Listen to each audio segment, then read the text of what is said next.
మనం గొడవ చేయాలి, గేట్లు విరగొట్టాలి. సమస్య ఇక్కడిది కాదు, కేంద్ర ప్రభుత్వం దగ్గర ఉన్న సమస్య. దాని మీద దేశవ్యాప్తంగా దేశంలో ఉన్న అన్ని బొగ్గు కలద ప్రాంతాల్లో జిఎం ఆఫీసుల ముందు జాతీయ సంఘాలు ఒక్క బిఎంఎస్ మినహా మిగతా జాతీయ సంఘాలన్నీ కలిసి ఈ ధర్నా కార్యక్రమం చేస్తున్నారు. మనం కొద్దిగా అందరూ ప్రశాంతంగా ఉంటే వీడియో తీసుకునే వాళ్ళకు కూడా బాగుంటుంది. రేపు మనం గ్రూపుల్లో పెట్టచ్చు. మన గ్రూపులో కాదు, ఆల్ ఇండియా లెవెల్లో ఉన్న గ్రూపుల్లో సింగరేణిలో ఇంత పెద్ద ఎత్తున నిరసనలు జరిగినాయి అనేది చూపించాలంటే మీరందరూ కొంత ప్రశాంతంగా ఉండాలి. కార్యక్రమం అయిపోయిన దాకా ఉండాలి. ముందు మనం చాలా ఉత్సాహంగా ఉంటాం, 5 నిమిషాలు అయిన తర్వాత ఎక్కడ వాళ్ళు అక్కడ పక్కకి వెళ్ళిపోతాం. నాయకులు మాట్లాడుతున్నప్పుడే డిస్టర్బ్ అవుతాం. అలా చేయొద్దు. దయచేసి మీ అందరికీ సమన్వయం పాటిస్తారని, ఈ కార్యక్రమం పూర్తయ్యేదాకా మీరు తప్పకుండా సహకరిస్తారని ఆశిస్తూ, ముఖ్యంగా మనం ఇప్పుడు చెప్పాం, ఒక్క బిఎంఎస్ మినహా దేశంలో ఉన్న 4 జాతీయ సంఘాలు తీసుకున్న నిర్ణయం మేరకు ఈరోజు మనం ఈ ధర్నా కార్యక్రమాన్ని చేస్తున్నాం. దేశంలో ఉన్న అన్ని బొగ్గు గని ప్రాంతాల్లో జిఎం ఆఫీసుల ముందు ఈరోజు ధర్నా చేస్తున్నారు. పెద్ద ఎత్తున పికెటింగ్లు చేస్తున్నారు.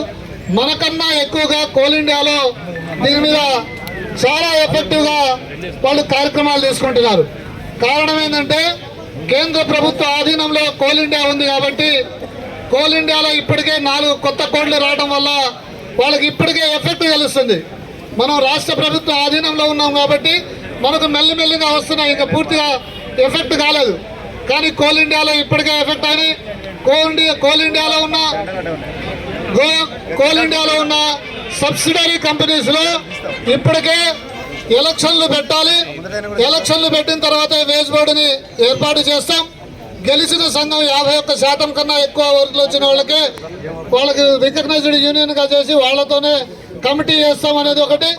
రెండోది, వర్క్ మెన్ ఇన్స్పెక్టర్లు ఎవరైతే ఉన్నారో ఆ విధానాన్ని రద్దు చేస్తున్నామని ఇప్పటికే అక్కడ నోటీసులు ఇచ్చారు. దాంతోపాటుగా దేశంలో ఉన్న అన్ని మనకి ఒక్కొక్క సబ్సిడరీలో ఒక్కొక్క పేరు మీద ఉంటుంది. ఇప్పుడు ఏఐటీసీ తీసుకుంటే సింగరేణి కాలరీస్ వర్కర్స్ యూనియన్, ఇంకొక దగ్గర తీసుకుంటే ఇంకొకటి కాలరీస్ వర్కర్స్ యూనియన్, ఇట్లా అన్ని కలిపి ఒకటే ఫెడరేషన్గా ఐఎండబ్ల్యూఎఫ్ ఇండియన్ మైన్ వర్కర్స్ ఫెడరేషన్ ఉంటుంది. అట్లాగే మన ఐఎన్టీసీకి ఒకటి ఉంది, సిఐటికి ఒకటి ఉంది, హెచ్ఎంఎస్కి ఒకటి ఉంది. ఇవన్నీ ఫెడరేషన్లు వరంగానే మీరు మాకు పేర్లు ఇవ్వండి, మీ మెంబర్షిప్ ఇవ్వండి. ఎందుకంటే ఎన్నికలు పెట్టడానికి సన్నాహాలు జరుగుతున్నాయి. చాలా సీరియస్గా ఉంది విషయం, మనకు అర్థం కావట్లేదు. అందుకే కోల్ ఇండియాలో అక్కడున్న జాతీయ సంఘాలన్నీ ఒక్క మాట మీదకి వచ్చి ఈ కార్యక్రమాలు చేస్తున్నారు. ఇక్కడ కూడా మనం ఆ కార్యక్రమాలు చేస్తున్నాం. మన దగ్గర ఇంకా సీరియస్నెస్ రాలేదు. ఈ ధర్నా కార్యక్రమం అయిన తర్వాత సెప్టెంబర్ నెలలో అవసరమైతే సమ్మె చేయాలని కేంద్ర నాయకత్వం నిర్ణయం తీసుకున్న తర్వాత దానికి అనుగుణంగానే ఇక్కడ కూడా జాతీయ సంఘాలన్నీ కలిసి పెద్ద ఎత్తున కార్మికుల్ని సమాయత్తం చేయడానికి ప్రయత్నం చేస్తాం.